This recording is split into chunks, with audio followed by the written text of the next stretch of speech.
22 అంతర్వేది నుంచి ప్రారంభించి అన్నమయ చైతన్య రథయాత్ర 11.5 లక్షల సంతకాలంటే మనకి ఇంత వస్తాయి. వాటిని పుస్తకాలుగా కుట్టించి ఒక రథంలో పెట్టి అన్నమయ చైతన్య రథయాత్ర అనేటువంటి దాన్ని స్వామివారు 2 తెలుగు రాష్ట్రాల్లో కొన్ని వేల కిలోమీటర్లు దాన్ని గ్రామాన ప్రతి పట్టణంలో ఉన్నటువంటి కొన్ని వందల ఆలయాల్లో అర్చనలు చేయిస్తూ ప్రెస్ మీట్లు పెడుతూ గ్రామాన జాగృతి తీసుకొచ్చి ఇలా జరిగిందనే విషయాన్ని కూడా మీరు ఎవరు చెప్పలే. గ్రామాన్ని చెప్పింది మేము. ఆ 11.5 లక్షల సంతకాలని టీటీడీకి ఇచ్చింది మేము. టీటీడీకి మళ్ళా పదే మంత్రులకి వాళ్ళకి రిమైండ్ చేసింది మేము.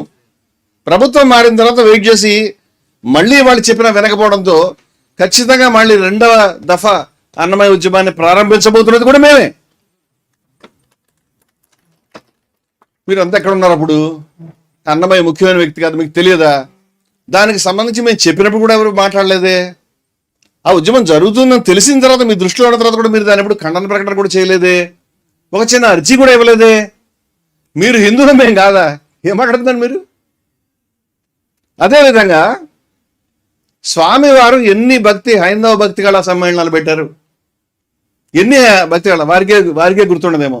యాదగిరి గుట్ట దగ్గర అఖండ హరినామ సంకీర్తనం జరుగుతుందంటే ఇవాళ తిరుపతిలో కానీ యాదగిరి గుట్టలో కానీ ఇంకా బయట రాష్ట్రాల్లో అనేక గుళ్ళలో స్వామివారు చేసినటువంటి పని ఏమైనా చిన్న పని అనుకుంటారా మీరు?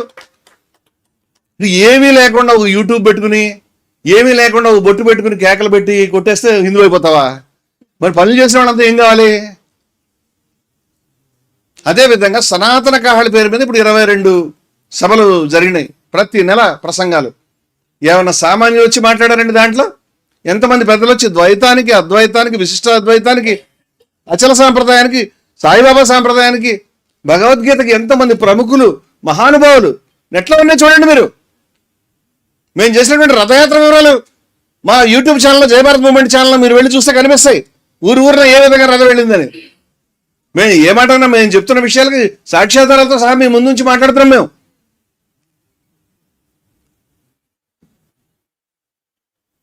సనాతన కాహళి పేరు మీద ఒక సెక్షన్తో సంబంధం లేకుండా మేము ప్రసంగాలు వాస్తవం కాదా? విద్వేషం, అసమానత్వాలకు వ్యతిరేకంగా హిందూ మతం అనే పేరు మీద భాస్కర ఆడిటోరియంలో 2024లో భారీ ఎత్తున హిందూ సమ్మేళనం జరిపించినటువంటి విషయం వాస్తవం కాదా? శ్రీ రంగరాజన్ గారి దగ్గర నుంచి ఎంతమంది ప్రముఖులు దానికి హాజరయ్యారు? అనేక సాధువులు, అచల గురువులు, పెద్దలు, ఎన్ని సంప్రదాయాలకు సంబంధించిన వాళ్ళు వచ్చారు. చూడండి, రికార్డు తీసి మీకు అర్థమవుతుంది. నా భూతో నా భవిష్యత్తు 2 తెలుగు రాష్ట్రాలు అటువంటి హిందూ సమ్మేళనం. అటువంటి హిందూ సమ్మేళనాన్ని మళ్ళీ మేము ఈ విజయదశమికి 2 రోజులు ఏర్పాటు చేయబోతున్నాం. ఎందుకంటే చరిత్రని నిర్మించడమే కాదు, చరిత్రని కొనసాగిస్తాం, చరిత్రని నడిపిస్తాం, చరిత్రని మారుస్తాం. మేము ఇటువంటి పనులు చేస్తున్నటువంటి సంస్థ స్వామివారి మీద చిలుకూరు బాలాజీ టెంపుల్లో ధూర్తులు, ఇక నీలాంటి ధూర్తులే నిన్న చేసినాడు. అటువంటి నీచులు స్వామివారి రంగరాజన్ గారి మీద పూజ్యులు, ఎవరైనా శత్రువులు మిత్రులు సైతం నమస్కరించి తల వంచేటువంటి మహానుభావుడైన ఆయన పైన భౌతిక దాడికి పాల్పడినప్పుడు మా సంస్థలు అక్కడికి వెళ్ళి మాట్లాడటమే కాకుండా మరి ఎల్బీ నగర్లో వేదనాదం శాంతివాదం అనే పేరు మీద అద్భుతమైనటువంటి వేద సూక్తాలు అవన్నీ ఉన్నాయని కూడా మీకు తెలియదు. గొప్ప శాంతిని, గొప్ప నాసదే సూక్తం కానివ్వండి, మధు సూక్తం కానివ్వండి, సృష్టి సూక్త, అన్ని సూక్తాలని కూడా చక్కగా దానిపైన ఒక చక్కటి లిస్ట్ వేసుకుని పండితుల్ని రప్పించి వేదనాదం శాంతివాదం అనే పేరు మీద అద్భుతమైన కార్యక్రమం మేము చేశాం. ఈ సమాజానికి ఇవాళ ధార్మికమైనటువంటి గొప్ప విలువలు అందాలి అనే పట్టుదలతో మేము పనిచేస్తాం. మీరు చేశారా? అంటే అవతల వాళ్ళని తిడుతూ కూర్చుంటే, దాడులు చేస్తూ కూర్చుంటే అది హిందూ మతాన్ని రక్షణ మీరు అనుకుంటున్నారు. హిందూ మతం యొక్క పరువు తీయడం మీరు చేసే పని. మీకు హిందూ విలువలు అర్థం కాలే. ఇప్పుడు నేను సబ్జెక్ట్లోకి వస్తాను. మాకు హిందూ మతం పైన ఉన్నటువంటి అచంచలమైనటువంటి నిష్ఠ, నిబద్ధత, ప్రేమ, భక్తి, గౌరవం సమస్తం ఏదైతే కానీ అవి సమున్నతమైనవి, మీరు ఊహించలేనివి, మీరు వెనక్కి తిరిగి చూడలేనివి, మీరు తల ఎత్తి కూడా చూడలేనివి. అటువంటి హిందూ సంస్థకి, అటువంటి హిందూ విలువలకు కట్టుబడి పనిచేస్తున్నందుకు మేము సంతోషంగా ఉన్నాం. మీ తొకల దాడులకి భయపడేవాళ్ళం కాదు, ప్రాణాలు ఇవ్వడం కూడా సిద్ధపడి పనిచేసేటువంటి మనుషులం మేము. మా ధర్మం మాకు అదే నేర్పించింది. అదేవిధంగా మిత్రులారా,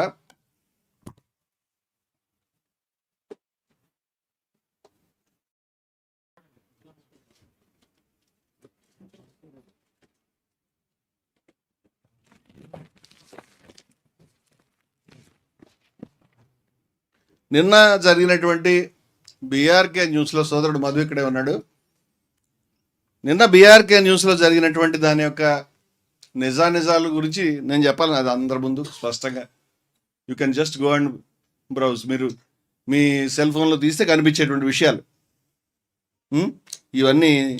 ఎక్కడెక్కడ కాశీనాయన క్షేత్రం అనేది కూలిపోయినప్పుడు ఎక్కడ దాక్కున్నారు మీరు? కాశీనాయన జ్యోతి క్షేత్రం అనే దాని మీద దాడి చేసి రాజకీయాలకి మతాన్ని వాడుకునేటువంటి సిగ్గులేని మనుషులారా, ఇది దౌర్భాగ్యం. ఇది మాకు మొహమాటం లేదు, భయం లేదు, మేము ఓపెన్గా చెప్తాం. హిందూ మతాన్ని, ఇస్లాంని, క్రైస్తవాన్ని, దేనైనా కూడా రాజకీయాలకి వాడేటువంటి వాడంత పాపి ఇంకొకటి లేడన్న ఉద్దేశం. కుర్చీలు ఎక్కడం గురించి మతాన్ని ఉపయోగించుకునే వాడంత పాపిష్టి మనిషి మరొకటి లేడు. నీకు ఏ అర్హత లేదు మాట్లాడటానికి.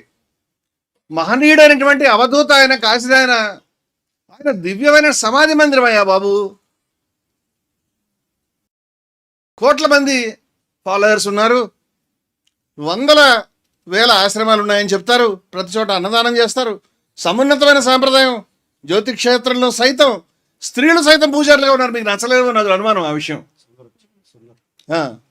సోదరుడు టీటన్ సిఇఓ సుందర్, సోదరా ఎక్కడ?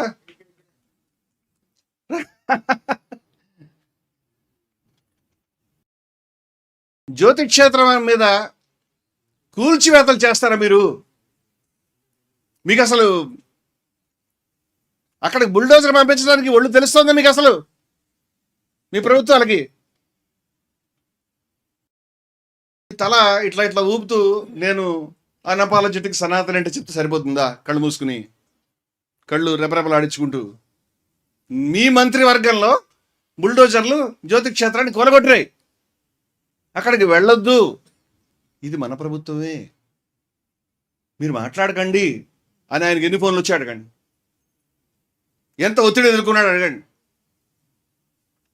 మీ ప్రభుత్వం అధికారంలో ఉన్న దగ్గర హిందువులకు ఏ కష్టం వచ్చినా ఎవడు మాట్లాడు. మీ ప్రభుత్వం కాకపోతే నాన్న అల్లరి చేస్తారు. అదే కదా మీ పాలసీ. ఇవాళ కడప జిల్లాలో మరి జ్యోతి క్షేత్రం మీద జరిగినప్పుడు మరి గొప్ప సాహసంతో స్వామివారు, అన్నమయ్య కళాక్షేత్ర పీఠాధిపతి స్వామివారు, అదేవిధంగా నారాయణమ్మ గారు, అదేవిధంగా స్వామి అమృతానంద గారు, ఎంతమంది స్వాములు వెళ్ళారు మన దగ్గర నుంచి? Hindus for plurality and equality కార్యకర్తలు, అన్నమయ్య కళాక్షేత్రం పీఠాధి కార్యకర్తలు జ్యోతి క్షేత్రానికి వెళ్ళినప్పుడు ఒక భూకంపం మాదిరిగా ఆ వీడియోలు ఇప్పటికి కూడా మనకి అవైలబుల్గా ఉన్నాయి. ఆ రోజు మీరు గడగడలాడారు. మేము కడప జిల్లా కలెక్టరేట్ ముట్టడించాం. స్వామి అవధూత కాశీనాయన గారి సాంప్రదాయంలోనే ఇక్కడ అన్నదానం చేశాం. మరేం చేయలే, ధర్నా చేయలే. స్వామివారు బాధపడతారు.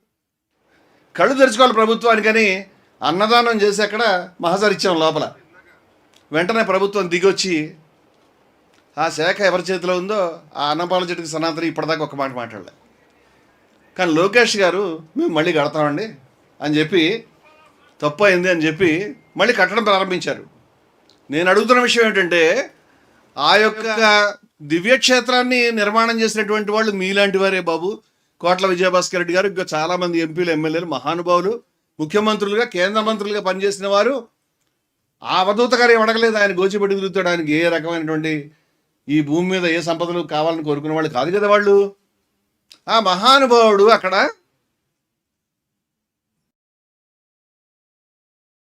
కోట్ల విజయభాస్కర్ రెడ్డి గారు నిర్మాణం చేస్తే ఇవాళ మీరు కూల్చారు. ఇప్పుడు మీరు కడతానంటున్నారు. నా ప్రశ్న ఏమిటంటే, రేపు మరొక పెద్ద మనిషి వచ్చి దీన్ని కూల్చడం ఏమిటి నమ్మకం? అందుచేత మేము మిమ్మల్ని ఒకటే అర్థిస్తున్నాం. ఆ సనాతని వారిని, ప్రభుత్వాలని, అందరినీ కూడా, పెద్దల్ని, మీరు హిందూ మతం ప్రేమ ఉంటే మొట్టమొదటి దానికి పట్టా చేయండి అని అడుగుతున్నాం మేము. మొట్టమొదటి మరి ఎవరు కూల్చడానికి వీలు లేకుండా మళ్ళీ ఎవరైనా వచ్చి ఫారెస్ట్ భూమి అంటారు. అయ్యా, ఫారెస్ట్ భూమిని సివిల్ పట్టాగా మార్చడానికి సరిపడినటువంటి చట్టాలను మీరు మార్చి ఉన్నారు.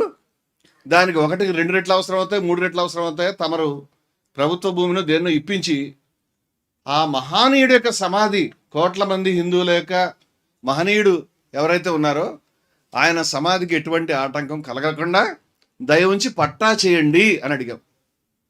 దాని గురించి ఇవాళకి కట్టుబడి ఉన్నాం. ఇప్పుడు మీరు నిర్మాణాలు అరకొరగా చేస్తున్నారు, అది పూర్తి కాలేదు. ఎప్పటికవుతాయో తెలియదు. మీకు చిత్తశుద్ధి ఉంటే పూర్తి అవుతాయి. కూల్చిన ఇప్పటికి కూడా మాకు తెలిసి గ్రౌండ్ రియాలిటీ మాకు తెలుసు. ఆ మహనీయుడి యొక్క సాంప్రదాయంలో ఉండేటువంటి ఆంజనేయ స్వామి లాంటి మహనీయులు మా దగ్గరకు వచ్చి సనాతన కాలంలో మాట్లాడి ఉన్నారు. అంచేత మీరు అనుకున్న హిందూ మతం కాదు, మేము మొత్తం హిందూ మతాన్ని సమగ్ర స్వరూపాన్ని మేము ముందు పెట్టగలుగుతాం. ఆయన ఒక ఆంజనేయ స్వామి గారు ఆయన ఒక స్వామీజీ అయి ఉండి ఆయన కుల వివక్షను ఎదుర్కొంటూ చాలా చోట ఆలయాల్లో అడుగు పెట్టలేని పరిస్థితి ఈ రోజుకి ఉంది కడపలో, తెలుసా మీకు? ఈ రోజుకి ఆయన దళితుడు అయినందువల్ల అయినా వారు నొచ్చుకోకుండా పీఠాన్ని నడిపిస్తూ ఆ మహానుభావుడు ఆంజనేయ స్వామి గారు ఇక్కడ దాకా వచ్చాడు. మేము ఈ మొత్తం సాధువుల్ని 100 మంది సాధువుల్ని మేము విజయదశమి రోజున తీసుకురాబోతున్నాం. హిందూ మతం అంటే ఏమిటో, హిందూ విలువలు అంటే ఏమిటో, వాటిని ఏ విధంగా నడుచుకోవాలో, ఏ విధంగా సాక్షాత్కరించుకోవాలో చెప్పాలి కదా. మీ రుబాబు నడిస్తే మీరు చెప్పిందే హిందూ మతం అయితే చాలా నష్టం వస్తుంది, మానవ జాతికే నష్టం అది. అందువల్ల దాన్ని చేయమని మేము అడుగుతా ఉన్నాం. అప్పుడు ఈ సంస్థలు, ఈ యూట్యూబర్లే మహానుభావులు, యూట్యూబర్లే మహర్షులు, యూట్యూబర్లే ప్రవచనకారులు, యూట్యూబర్లే తత్వవేత్తలు అయిపోయారు. ఇప్పుడు ఒక యూట్యూబ్ ఛానల్ ఓపెన్ చేస్తే చాలు, ఎవరినైనా తిట్టచ్చు, ఎవరినైనా బెదిరించవచ్చు. మంచి వాటంగా ఉంది కాబట్టి నీకు ఏ బుక్ చదవకపోయినా, నీకు హిందూ మతం గురించి ఏం తెలియకపోయినా నువ్వు ముందుకెళ్ళి జై శ్రీరామ్ అనేసి దాన్ని నడిపించేయచ్చు. ఇప్పుడు జై శ్రీరామ్ అంటే హిందూ మతానికి అది మాత్రమే హిందూ మతం అంటే మాకు అభ్యంతరం ఉంది. జై శ్రీరామ్ అనడం పట్ల మాకు గౌరవం ఉంది, నేను జై శ్రీరామ్ అంటాను. జై శ్రీరామ్ అనడం కంటే జై సీతారాం అంటే చాలా సబబు అని కూడా నేను చాలాసార్లు చెప్పాను. ఎందుకంటే మేము జై సీతారాం అన్నవాళ్ళు, నువ్వు కొత్తగా తీసుకొచ్చావు దీన్ని. నార్త్ ఇండియాలో కూడా జై సీతారాం అంటారు. నువ్వు రాజకీయాల గురించి సీతాదేవి గారిని తీసేద్దామని అనుకున్నావు. సీతలేని రాముడికి మా జానకి చటాపట్టగా త్యాగరాజు గారు పాడారు. సీతాదేవి చేయి పట్టుకోవడం వల్ల, మా జానకి చేయి పట్టుకోవడం వల్ల మహారాజు అయితివి, నువ్వు దానివల్ల గొప్పవాడు అయ్యావని చెప్పాడు. ఇంకా సీతను పక్కన పెట్టి కట్ చేసి మేము చిన్నప్పుడు ఎప్పుడు వెళ్ళాయి శ్రీరామ్ సీతారాం సీతారాం సీతారాం జై సీతారాం అన్నాం, రాధేశ్యాం రాధేశ్యాం రాధేశ్యాం జై రాధేశ్యాం అన్నాం, హరే రామ రామ రామ హరే హరే. నువ్వు చెప్పింది మాకు తెలియదు. ఇది ఇప్పుడు రాజకీయాల గురించి సీత లేనటువంటి రాముడి బొమ్మను ప్రచారంలో తీసుకొచ్చారు. సీత లేనటువంటి 6 ప్యాక్ రాముడిని, ఎవరి మీద చాలా కోపంగా ఉన్న రాముడిని, కష్టం వస్తే బాధ వస్తే, మా చిన్నప్పుడు కరెంట్ ఉండేవి కాదు ఊళ్ళలో. కరెంట్ లేనప్పుడు ప్రతి తాడి చెట్టు ప్రతి చెట్టు దెయ్యంలో కనిపించేది. పిల్లలు మేము భయపడతా ఉండేవాళ్ళం. భయపడితే పెద్దవాళ్ళు చెప్పేవారు, ఆయన హనుమాన్ చాలీసా చదువుకో, ఆంజనేయుడు వచ్చి రక్షిస్తాడని. బాబు గారితో సినిమా ఉంది, దాంట్లో నిజంగానే ఓ పాపకి ఆంజనేయుడు వచ్చి రక్షించి తీసుకెళ్తాడు. అటువంటి ఆంజనేయుడిని మీరు ఇవాళ చూడండి, కార్ల మీద వాటి మీద చాలా ఉగ్రంగా కోపంగా ఉన్నటువంటి ఆంజనేయుడిని ఈయన ఎక్కడి నుంచి వచ్చాడు? భయాన్ని పోగొట్టే ఆంజనేయుడిని భయం పెట్టే విధంగా ఎందుకు తయారు చేశారు? అవసరమా? ఎక్కడైనా మన ఆలయాల్లో ఇటువంటి ఆంజనేయుడి బొమ్మ మనం చూసామా? ఒంటి రాముడి బొమ్మ మీ ఇంట్లో ఎక్కడైనా ఉందా? భద్రాచలంలో ఉందా? ఒంటిమెట్లో ఉందా? మీ ఊర్లో ఆలయంలో ఉందా? నువ్వెందుకు పెడుతున్నావు? ఒంటి రాముడిని పెట్టడం హిందూ మతం కాదు, అరిష్టమని మా చిన్నప్పుడు చెప్పేవారు. రాముడు, సీత, లక్ష్మణుడు, అదేవిధంగా హనుమంతుడు. ఇది లేదా పట్టాభిషేకం సీన్లో వాళ్ళిద్దరూ సింహాసనం మీద వారిద్దరూ వింజామరలు వీస్తూ భరత శత్రుఘ్నులు సైతం ఉంటారు, లక్ష్మణుడు ఉంటాడు, ఆంజనేయుడు. ఇది ఒక సన్నివేశం. ఇది కాకుండా ఎవరినో కొట్టడానికి వెళ్ళేటువంటి రాముణ్ణి, ఆయన వెళ్ళాడు వాస్తవంగా, లేదని అంటలేదు నేను, కానీ గుళ్ళలో ప్రచారంలో ఒక పద్ధతి ఉంది. నువ్వు కొత్త మతాన్ని స్థాపించదలుచుకుంటే నీ ఇష్టం, అది వేరే విషయం. మేము జై శ్రీరామ్కి వ్యతిరేకం కాదు, మేము జై సీతారామని కూడా అంటాం. కానీ ఒక విషయం చెప్తున్నాం, భారతదేశంలో హిందూ మతంలో మీరు హిందూ మతాన్ని కొలవలేరండి. హిందూ మతానికి మీరు అనుకున్న సాంప్రదాయాలే ఉన్నాయన్నది కరెక్ట్. సాయి శ్రీనివాస్ గారు, కొంచెం షిరిడి సాయి తత్వ ప్రచారకులు సాయి శ్రీనివాస్ గారిని మీదకి మీకు రావాల్సి పోదు. మిత్రులారా, సముద్రాన్ని నువ్వు చిన్న గుప్పెట్లో నీళ్లు పట్టుకుని ఇది నా సముద్రం అంటే నవ్వుతారు ఎవరైనా చూస్తే. అది నీ గుప్పెట్లో నీళ్ళు అవుతాయి, సముద్రం అవ్వవు. నువ్వు మగ్గులో తీసుకుంటే నీ మగ్గులో నీళ్ళు అవుతాయి, సముద్రం అవ్వవు. సముద్రాన్ని నువ్వు అలా బంధించలేవు. హిందూ మతం ఒక సముద్రం వంటిది. హిందూ మతంలో ఎన్నో శాఖలు ఉన్నాయి. జిఆర్ స్వామి వారి సమక్షంలో జిఆర్ స్వామి వారికి నేను నమస్కరించి చెప్పాను, శ్రీ వైష్ణవం హిందూ మతంలో ఒక ప్రధానమైన శాఖ, కానీ శ్రీ వైష్ణవమే హిందూ మతం కాదు. నన్ను క్షమించాలి ఆ విషయానికి. ఎన్నో సాంప్రదాయాలు ఉన్నాయి. వారు కూడా అన్నారు, మాకు కూడా తెలుసండి అన్నారు. వారి ఆశ్రమంలో బ్రహ్మాండమైనటువంటి కార్యక్రమం మేము నిర్వహించాం, హైందవ భక్తి కళా సమ్మేళనం అని. దానికి అనేక సంప్రదాయాల నుంచి, నారాయణమ్మ గారు అచల సాంప్రదాయం నుంచి వచ్చారు, షిరిడి సాయి సాంప్రదాయం నుంచి వచ్చారు, ద్వైత సాంప్రదాయం నుంచి వచ్చారు, శైవం నుంచి వచ్చారు, అద్వైతం నుంచి వచ్చారు, విశిష్టాద్వైత, అందరినీ కూడా అందరినీ పెద్దలందరినీ ఒకే వేదిక మీద స్వామివారితో కలిసి కూర్చోబెట్టాం. ఆ సభకు నేనే అధ్యక్షుడిగా ఉన్నాను. ఇప్పుడు నువ్వంటావు హిందూ మతంలో సర్టిఫికెట్లు మేమిస్తామని నా దగ్గరికి వచ్చి సర్టిఫికేట్ తీసుకోమని. ఎవరు నీకు చెప్పింది? ఈ రిజిస్ట్రేషన్ కంపెనీ ఎప్పుడు పెట్టు హిందూ మతంలో సర్టిఫికెట్లు ఇష్యూ చేసేది? మేము ఎట్లా అప్లై చేయాలి? నువ్వు ఎవడో హిందూ నువ్వు తెలుస్తావా? నువ్వే పని చేయవు, అవతలని తిట్టడం, బూతులు తిట్టడం తప్పితే ఇంకే పని చేతకన్నాడు. హిందూ మతం సర్టిఫికెట్లు ఇస్తాడు. మరి జిఆర్ స్వామి వారు లేకపోతే పెద్దలందరితో రకరకాల పలు ఉద్యమాలు కార్యక్రమాలు చేసిన మేమైతే హిందువులం కాకుండా పోతాం. ఇవాళ హిందూ మతంలో అనేక సాంప్రదాయాలు ఉన్నాయి. మీరు నన్ను క్షమిస్తే కనుక వైదిక సాంప్రదాయాలు ఉన్నాయి.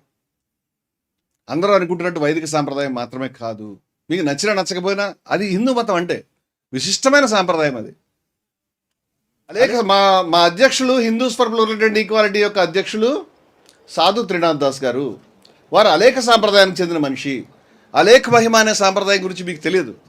అది ఒరిస్సాలో ఉత్తరాంధ్ర ప్రాంతంలో వేల మంది సాధువులు ఉన్నారు.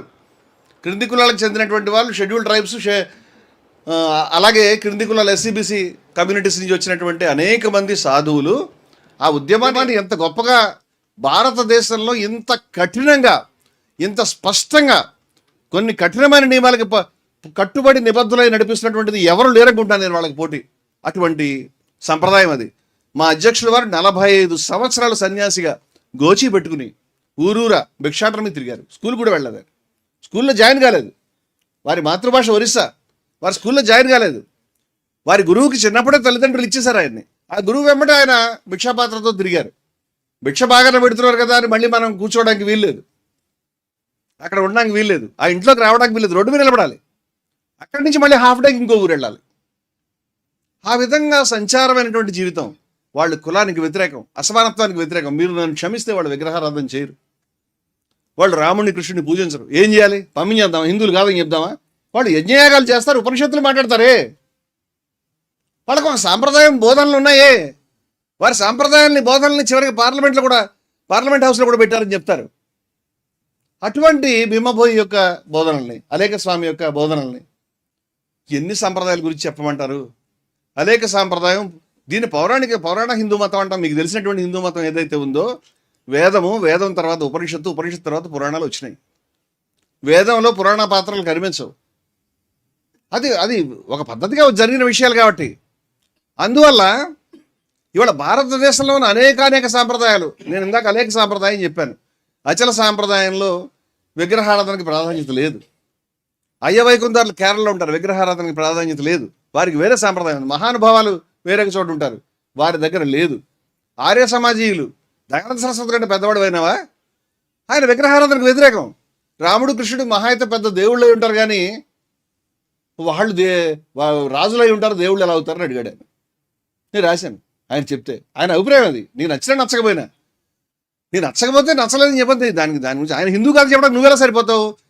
హిందూ మతం కష్టంలో ఉన్నప్పుడు మొత్తం హిందూ మతాన్ని పునరుద్ధరించి కులాన్ని బద్దలు కొట్టి మహనీయుడు ఆయన దయానంద సరస్వతి విషం పెట్టి చంపేశారు బ్రాహ్మణులని.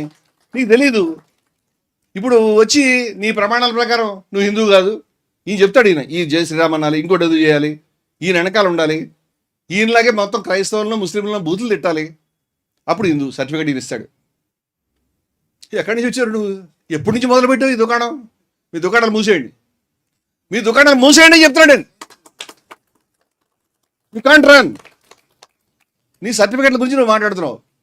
ఆర్య సమాజీయులు, బ్రహ్మ సమాజ్, రాజరామోహన్ రాయ్ గారు, వాళ్ళు హిందువులు కాదండి, వాళ్ళు కూడా విగ్రహారాధన చేయరండి. ఎంతమంది పేర్లు చెప్పమంటారు? మీకు ఎంతమంది పేర్లు చెప్పమంటారు? అనేక సాంప్రదాయాలు ఉన్నాయి. పోని ప్రధానమైన సాంప్రదాయాలు ద్వైతము, అద్వైతము, విశిష్ట అద్వైతము. అది కాకుండా తంత్ర ఉన్నది, చిన్నమస్త దేవతను పూజించేవాళ్ళు ఉన్నారు. తెలియదు నీకు ఇవన్నీ కూడా. ఒక సాంప్రదాయానికి పోలికలేదు. అంచేత హిందూ మతం బయట అన్ని మతాలు ఉన్నట్టుగా ఒక ప్రవక్త, ఒక పుస్తకం, ఒక సిస్టము, ఒక రూల్స్ అండ్ రెగ్యులేషన్స్ ఉన్నది కాదు. నువ్వు చేయాలన్నా చేయలేవు, మేము అంగీకరించాం.